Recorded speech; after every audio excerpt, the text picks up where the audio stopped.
Babae, ipabreed sa magandang klase, ang labas, big shot. Nakailang panalo na, pre? Tatlong panalo na, pre. Ito sa akin, wala pa eh. Kasi bata pa eh. Pwede na yan. Ito nga sa akin, 5 months. Nilaban ko na eh. Uy, pre, si Pandudo. Ha? May dala namang manok niya. Yung manok niya native. Oy, pre, nandyan pala kayo? Oh, pre, kanina pa kami nagkakahig. Ah, ganun ba? Ay, nga pre, kaya tayo pre. Wag na, pre, kawawa lang sa'yo. Native, ilabon mo sa Texas. Grabe ka naman maka-native, pre. Hindi ka pa marunong tumingin sa manok. Ayan o, big shot. Pre, big shot nga. Big shot sa sabaw. Pre, lalo nang may tanglad. At saka may kasama pang papaya. Ano sabi mo, pre? Papaya? Ay, may papaya oh. Bakit, boss? Boss, bagay ka to sa manok mo. Yabang nyo naman.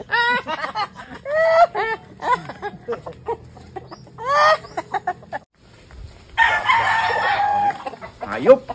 Oh, ano ba nangyari sa'yo? Mga kumpare ko kasi masyado minalit yung manok ko. Native daw, ayaw ipalapit sa manok nila. Kasi nga, hindi daw match.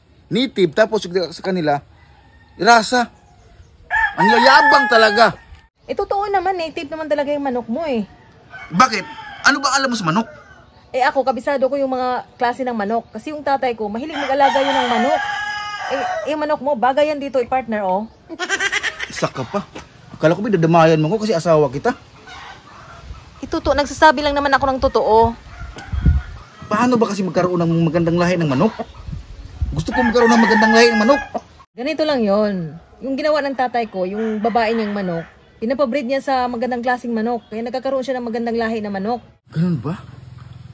Breeding? Oo nga no. Oo. Babae, ipabreed sa magandang klase, ang labas, big shot. Salamat binigyan ko ng mga ideya. Banda na yung mga kumpare ko na yung mga kupal na yan.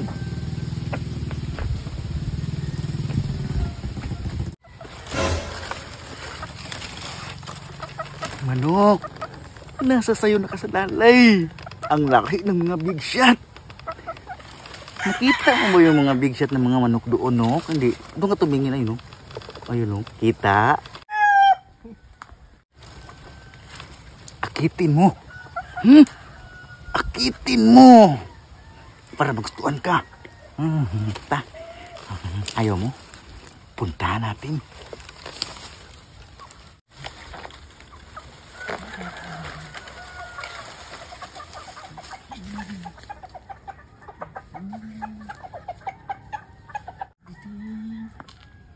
Ito na. Ito na. Yan na nga! Yan na nga! Success! Ano yan, pre? Ulamin nyo nilang to, pre!